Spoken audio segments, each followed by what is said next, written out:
아무도 다니지 않는 숲속에 아주 높고 커다란 탑이 있었어요. 그 집에는 18년 동안 밖에 한 번도 나가보지 못한 채 갇혀 살고 있는 라푼젤이 있었답니다. 엄마, 바깥 세상은 어떻게 생겼어요? 라푼젤, 바깥에는 온통 너의 머리카락을 노리는 사람들로 가득해. 바깥 세상은 절대 궁금해하지도 말고 나가는 일이 없도록 해야 해. 나도 바깥 세상이 궁금한데. 라푼젤이 18살이 되는 생일날 조용하던 숲이 아주 시끌벅적한 날이 있었어요. 성에서 왕관을 훔친 플린이 왕실 경비대에 쫓겨 숲속으로 들어왔거든요. 이리저리 도망다니던 플린은 라푼젤이 사는 탑 안까지 들어오게 되었어요. 한참 경계하던 라푼젤은 집에서 취미로 벽에 그리던 그림을 보여주었어요. 그 그림은 등불이 밤하늘을 아름답게 수놓고 있는 그림이었어요. 혹시 이 불빛이 무엇인지 알아요? 그건 공주님을 위해 하늘에 띄운 등불이에요. 그럼 저 등불이 보이는 곳에 나를 좀 데려다 줄 수 있어요? 그럼 풀어줄게요. 좋아요. 처음으로 바깥 세상을 만난 라푼젤은 모든 게 다 신기했답니다. 이리저리 돌아다니던 라푼젤과 플린은 드디어 마을에 도착했어요. 마을 사람들도 라푼젤과 플린에게 모두 친절했답니다. 이리저리 마을을 구경하던 라푼젤은 우연히 왕실 가족의 그림을 보게 되었어요. 왕과 왕비가 아기 공주를 잃어버렸다는 사실도 알게 되었죠. 아기 공주의 생일이 나랑 같네? 얼마나 마음이 아플까, 공주를 잃어버리다니. 그 등불은 왕과 왕비가 공주가 돌아오길 바라며 매해 공주의 생일날 등불을 띄우는 것이었어요.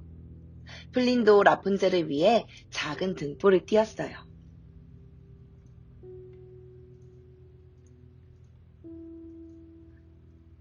라푼젤, 생일 축하해요. 라푼젤과 플린은 이렇게 사랑에 빠지고 말았어요. 그런데 그때 라푼젤과 플린의 뒤를 쫓아온 고델이 둘 사이를 갈라놓았어요.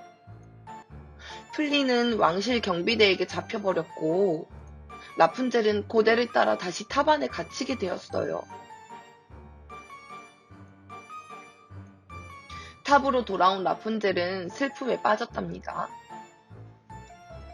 마을에서 소년이 주었던 깃발을 바라보며 즐거웠던 그때를 떠올렸죠. 그러다 라푼젤은 그 깃발에 있던 마을을 상징하는 무늬와 라푼젤이 갇혀있는 탑 안의 천장에 있는 무늬가 같다는 걸 알았어요. 그리고 라푼젤의 머릿속에 어린 시절이 떠오르기 시작했어요. 내가 잃어버린 공주였어. 한편 감옥에서 탈출한 플린은 라푼젤을 구하러 라푼젤이 살고 있는 탑으로 갔어요. 라푼젤, 나예요 플린. 어서 머리카락을 내려줘요. 라푼젤은 플린의 목소리를 듣고 금빛 머리카락을 스르륵 내려주었어요. 플린은 라푼젤의 머리카락을 타고 탑으로 들어갔어요. 그러나 곧 고델의 공격을 받고 쓰러지고 말았죠.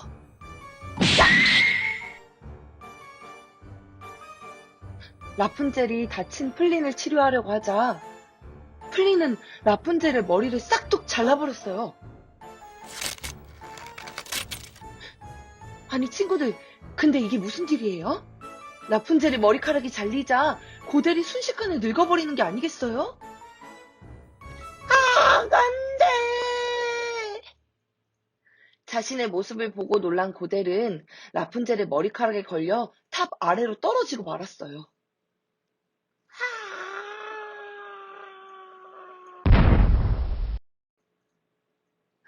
플린, 제발 눈을 떠봐요.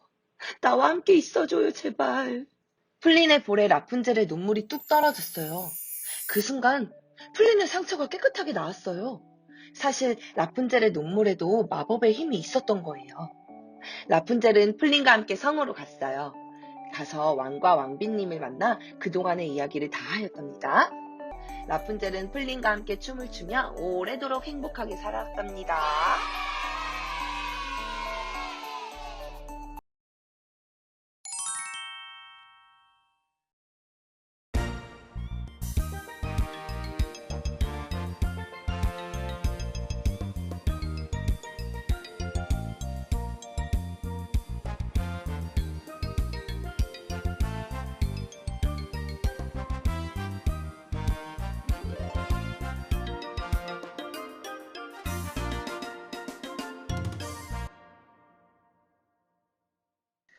아주 깊은 바닷속 아주 예쁜 인어공주가 살고 있었어요.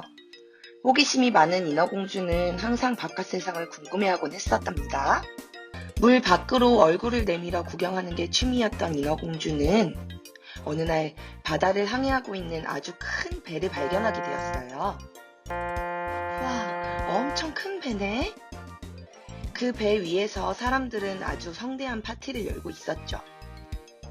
두 다리로 걸어 다닌다는 건 어떤 느낌일까? 그때 인어공주의 눈에 아주 멋진 왕자님이 보였어요. 그런데 그때 갑자기 엄청 큰 파도가 몰려왔어요. 그 파도에 그만 왕자님이 타고 있던 큰 배가 뒤집히게 되었어요.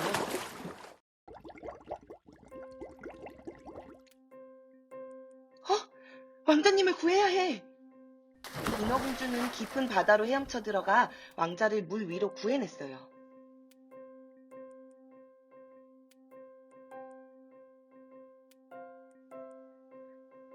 왕자님, 눈을 떠봐요. 인어공주는 물에 빠져 정신을 잃은 왕자를 깨우려고 했어요. 그런데 저 멀리서 인기척이 들려왔어요. 인어공주는 자신의 모습을 들키지 않으려 재빨리 물속으로 들어가 큰 바위 뒤에 몸을 숨겼어요. 바다 주변을 산책하던 한 소녀가 누워있는 왕자를 발견하게 되었죠. 정신 차려보세요! 이봐요! 내가 왜 여기 누워있지? 당신이 날 구해줬군요. 왕자를 보고 첫눈에 반해버린 소녀는 사실대로 왕자에게 이야기하지 않았고 왕자도 인어공주가 아닌 소녀가 자신을 구해줬다고 굳게 믿었어요. 그래서 그 소녀를 궁전으로 데리고 갔죠. 다시는 왕자를 보지 못할 거란 생각에 인어공주는 큰 슬픔에 빠졌죠. 그러다 인어공주는 생각했어요. 그래, 마법사를 찾아가 인간의 다리를 달라고 해야겠어. 그래서 왕자님을 다시 되찾을 거야. 너의 목소리를 줘. 그럼 인간의 다리를 갖게 해주지. 인어공주는 자신의 목소리를 잃는다는 생각보다 왕자를 만날 수 있다는 기대감이 더 컸어요. 네, 제 목소리를 드릴게요. 그리고 한 가지 더. 반드시 왕자와 결혼해야 해. 그렇지 못하면 넌 물거품이 되어 사라지게 될 거야. 바다 밖으로 나오게 된 인어공주는 두 다리로 걷는 게 익숙하지 않아 잠시 바닷가 근처에서 앉아 쉬고 있었어요. 그러다 산책을 하고 있는 왕자를 드디어 만나게 되었죠. 안녕하세요, 아가씨. 왜 이런 바닷가에 혼자 앉아 있는 거죠? 왕자는 인어공주에게 말을 걸어왔어요. 하지만 목소리를 잃은 인어공주는 말을 할 수 없었죠. 답답했지만 그래도 왕자를 볼 수 있다는 것만으로도 인어공주는 행복했답니다. 가엾은 아가씨, 말을 하지 못하는군요. 왕자는 인어공주도 자기 성으로 데려가 주었어요. 그리고 인어공주와 함께 맛있는 음식도 먹고 재미있는 책도 읽고 즐거운 나날들을 보냈답니다. 그러던 어느 날 왕자는 한 소녀를 데려와 인어공주에게 이렇게 말했어요. 바다에 빠진 날 구해준 소녀예요. 난 이 소녀와 결혼할 겁니다. 말을 하지 못해 자신이 구해줬다는 걸 알리지 못한 인어공주는 너무 답답하고 슬펐어요. 어느 날 밤, 곧 왕자가 다른 사람과 결혼하게 될 거라는 생각에 인어공주는 슬픔에 빠져 창밖을 바라보고 있었어요. 그때 바다에서 인어공주의 오빠가 공주를 부르는 소리가 들렸어요. 인어공주는 바다로 달려나갔죠. 인어공주, 이 칼로 어서 왕자를 죽이고 너의 삶을 되찾아! 칼을 받아든 인어공주는 왕자의 방으로 갔어요. 곤히 자고 있는 왕자의 얼굴을 본 인어공주는 도저히 자기의 손으로 왕자를 죽일 수가 없었어요. 며칠 뒤 예정대로 왕자와 소녀의 결혼식이 성대하게 치러졌어요. 그 모습을 인어공주는 그냥 지켜보며 축복해줄 수밖에 없었죠. 그리고 인어공주는 바다로 달려가 자신이 살고 있던 바닷속으로 몸을 던졌어요.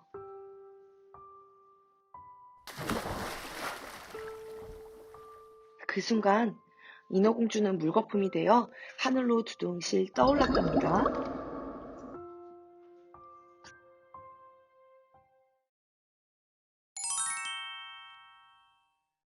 안녕하세요 여러분, 강다닐입니다.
오늘은 우리 친구들이 아주 좋아하는 Let It Go, Let It Go 겨울왕국에 나오는 주인공들의 옷을 우리 테론파이브 친구들에게 입혀볼 거예요.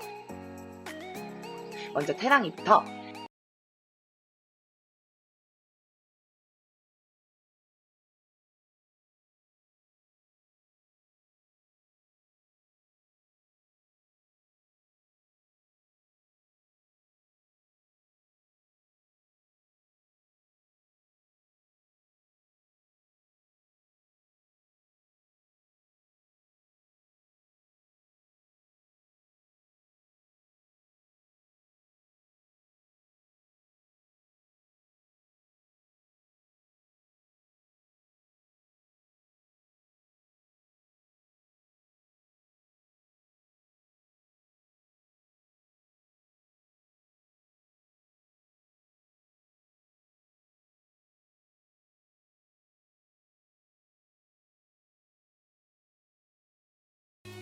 이렇게 태랑이 완성! 친구들, 겨울왕국에 보면 크리스토프 옆에는 항상 스벤이 있죠? 이렇게 스벤을 타기도 하고, 쭈쭈는 안나로 변신시켜 볼 거예요. 먼저 겨울왕국 1에 나오는 안나로 변신시킬게요.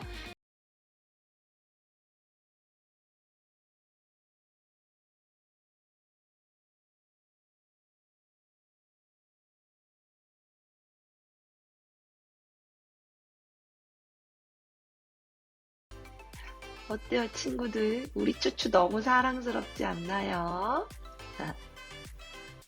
자, 이번에는 겨울왕국 2의 안나로 변신시켜 볼게요.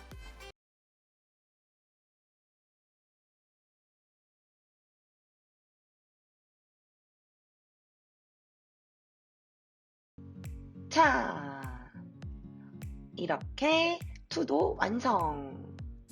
루벤이랑 크리스토프도 같이 둘이 커플로 나오지, 안나랑 크리스토프랑. 이번에는 사탕마녀 1 때 변신 전 변신 후, 2 때 변신 전 변신 후, 이렇게 의상이 있습니다.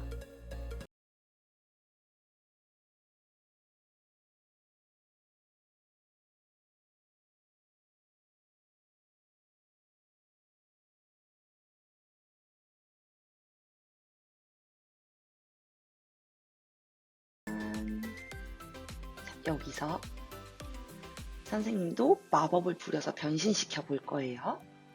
짠! 자, 이 모습은 친구들 1 때 Let It Go 부르는 그 장면에서 입는 옷이죠. 이번엔 2 때 의상으로 갈아입혀 볼게요.